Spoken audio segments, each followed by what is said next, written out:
नमस्कार, मैं हूं आपके साथ हर्षिता और आप देख रहे हैं बीबीसी इंडिया न्यूज। बढ़ते हैं आज की खबरों की। नमस्कार दोस्तों, स्वागत है आपका हमारे यूट्यूब चैनल पर। खंडवा में एक लुटेरी दुल्हन द्वारा 2 युवकों से करोड़ों की ठगी का मामला सामने आया है। पुलिस ने एक ऐसी ठगोरी दुल्हन के खिलाफ केस दर्ज किया है जो अमीर युवकों को अपनी चालाकियों से प्रेम जाल में फंसाकर शादी करने के बाद रुपए नकदी लेकर रफूचक्कर हो जाती थी। इतना ही नहीं, वह नाम बदलकर और पहचान छुपाकर अलग अलग युवकों से मिलकर इमोशनल ब्लैकमेल करती है।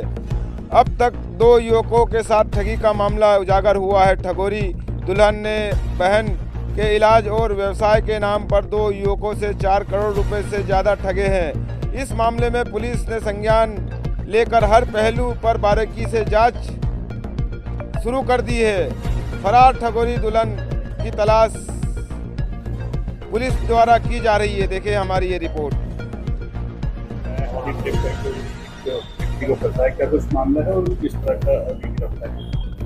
ये थाना मोगट अंतर्गत एक प्रकरण सामने आया है, जिसमें फरियादी द्वारा बताया गया है कि उसके साथ एक महिला ने निकाह किया था। 2018 से वो संपर्क में था, 2021 में उससे निकाह किया गया और लगभग 15-20 दिन बाद जो है वो महिला उसको छोड़ के चली गई और उसके द्वारा उससे पैसे की भी मांग की गई इस दौरान। इसके बाद वो जो है महिला जाकर कहीं कलकत्ता में दूसरे एक व्यक्ति से दोबारा निकाह किया है उसने। जब मामला प्रकाश में आया तो इसकी विस्तृत जांच की गई और जांच के बाद प्रकरण पंजीबद्ध किया गया है। फिलहाल में जो है मामला विचाराधीन है और जो आरोपी महिला है उसकी तलाश जारी है। क्या मामला? इसमें धोखाधड़ी का और जो फ्रॉड इसके साथ किया गया है महिला के द्वारा, उनके विभिन्न धाराओं में जो है मामला पंजीबद्ध किया गया है। कोलकाता वाले के साथ भी कोई फ्रॉड हुआ? हाँ बिल्कुल, उनके द्वारा भी जो है बताया गया है स्टेटमेंट में कि उनके साथ भी कुछ पैसे और अन्य चीज़ें लेकर उनके द्वारा जो बताया जा रहा है लगभग 2 से 3 करोड़ रुपए जो है उनके द्वारा लिए गए हैं। ये एक कलकत्ता निवासी जो है अन्य फरियादी, उनके द्वारा बताया गया जांच में। और नाम बदल के इनका जो मोडस ऑपरेंडी है वो नाम बदल के आधार कार्ड चेंज करके और ब्लैकमेलिंग करती है। एक महिला भी सर पिस्तौल लगा के आती है। बिल्कुल, उसमें जो है विवेचना जारी है और विवेचना में जो तथ्य आएंगे उनको सभी को शामिल करके और सभी की गिरफ्तारी सुनिश्चित की जाएगी। बताइए कि पूरा घटनाक्रम क्या है, कैसे आप शिकार हुए? ये एक लड़की है जिसने पहले मुझसे मिली थी 2018 में। तो अपना नाम पहले तो गुड़िया बता, फिर बोले मेरा नाम नेहा है। उसके बाद उसने बताया मेरा नाम निखत है और इसने मुझसे दोस्ती करी, प्यार मोहब्बत का जासा दिया और इमोशनली ब्लैकमेल कर के इसने कहीं मुझसे पैसे हटे हैं। कभी बोलती कि मेरी बहन का ऑपरेशन है, कभी बोलती कि मेरी माँ की तबीयत ख़राब है और भी बहुत सारी चीज़ें जो प्रॉब्लम बताती थी। इसने मुझे इस तरीके से प्यार में फंसा लिया था कि मैं तो कुछ दूसरी दिखता नहीं था। घर वाले भी बोले कि तू ऐसा क्यों कर रहा है, किसी के चक्कर में मत, मना भी किए घर वालों ने, लेकिन मैंने किसी की नहीं। केयर इतनी करती थी कि अपनों को ऐसा लगता था कि इसके अलावा अपना कोई है ही नहीं। इस तरीके से मैं अपने को प्यार में फंसाया और हमारा जो उपयोग किया। क्या हुआ? फिर उसके बाद 2021 में इसने मेरे शादी करी। 2021 में शादी करने के बाद इसने 17 दिन मेरे साथ रही और 17 दिन रहने के बाद ये फ़ोन पे बात करते किसी अन्य व्यक्ति से पकड़ा गई। उसका फ़ोन मांगा, इसने नहीं दिया। मैंने थोड़ा सख्ती से मांगा, छीना फ़ोन। उसके बाद देखा, फ़ोन का लॉक खोला किसी तरीके से और चेक किया तो उसमें अश्लील बातें, अश्लील चैट, फ़ोटो वगैरह दिखी। पता किया तो पता चला कि ये शेरियर चौहान कोई कोलकाता का है, उससे बात करती थी। और उसने फिर दूसरे दिन क्या करी, उसकी माँ को बुलाई और उसके साथ जो है चले गई। रात में ही इसने कुछ 2.5 लाख रुपए केस और 4-5-6 लाख रुपए की ज्वेलरी अपने बैग में रख ली थी मेरे घर से। लगभग कितने की ठगी हुई अब तक?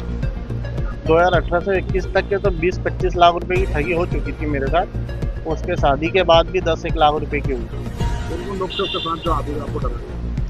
उसके साथ एक वकील आती सर, ये एक संजू बघेल है, वो पूरा उसको साथ देती है। हमेशा उसके साथ मेरे घर आती है, मुझे ब्लैकमेल करती है और डरा धमका के बोलती है कि मैं तुमको दूसरे केस में फंसा दूंगी, हम महिला हैं। हमारा कोई कुछ नहीं बिगाड़ सकता है। और रात में 6-7 बजे के बाद आती, 12-12 1-1 बजे तक बैठती है। फिर उसको कुछ भी पैसे दो, 20,000 50,000, तो फिर उसके बाद वो जाती है। अपने पास वो रिवॉल्वर भी लेके आती साथ में, अपने बगल में रखी रहती, क्या बोलते हैं उसको, कमर में लगे रहती इसके रिवॉल्वर, संजू बघेल है। और वो इंदौर में भी इसी कई बार हमको बुलाती है, गाली गलौज करती है और पैसा लेती है। उसकी वीडियो वगैरह मेरे पास सब है। मैंने जो है बार एसोसिएशन पे भी उसका लिखा है, लेकिन अभी तक उस पर कोई कार्रवाई नहीं हुई। मुलाकात कैसे हुई? मुलाकात एक दोस्त के माध्यम से हुई थी। वो पहले उससे दोस्ती यारी थी, फिर बाद में इसने मुझे कॉल करना चालू कर दी थी, तो ऐसा दोस्ती यारी हुई, प्यार मोहब्बत हो गई। अभी आपने बताया कि 3 नाम अलग अलग बताया, पहली मुलाकात में क्या बताया, फिर बच्चे को जब कैसे बताया? पहली मुलाकात में इन्हें गुड़िया बताया था, बाद में नया बताया, बाद में नरगिस बताया। और ये जो शेरिया चौहान से भी मिली थी, तो एक ऐप के माध्यम से मिली थी। एक कोई ऑनलाइन मिल पाता है, देख कर ऑफिस चलाता है जो, उसके माध्यम से मिली थी। और उसको बताया था कि मेरा नाम उर्वशी अग्रवाल है और मैं किसी परेशानी के चलते इस धंधे में उतर गई हूँ। उसको बहुत सारी परेशानी बताई, वो इमोशनल में बह गया। लड़का जो 16 साल का था उस समय, और उसने उसकी मदद करने के लिए तैयार हो गया, तो बहुत सारे पैसे दिए।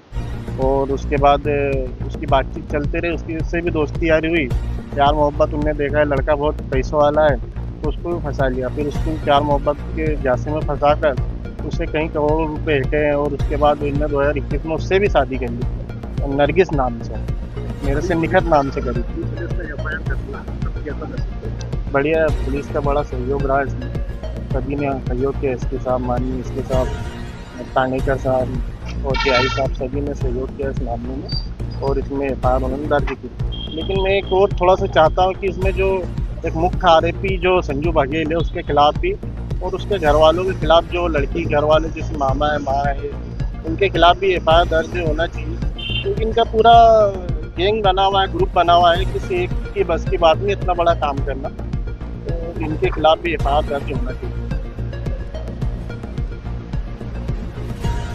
इसमें वो अपना खुद बताती थी, ये क्या उसका हाथ ही निकला? जिससे बात करती थी कौन, तो उनका क्या रिश्ता था आपस में? वो उसका बॉयफ्रेंड था ना सर, उसका बॉयफ्रेंड निकला, बाद में उससे शादी कर ली उसने, शेरिया चौहान से। वो उसने, लड़के ने पाइजन भी ले लिया था इसके प्यार मोहब्बत के चक्कर में, 11 दिन आईसीयू में भर्ती रहा।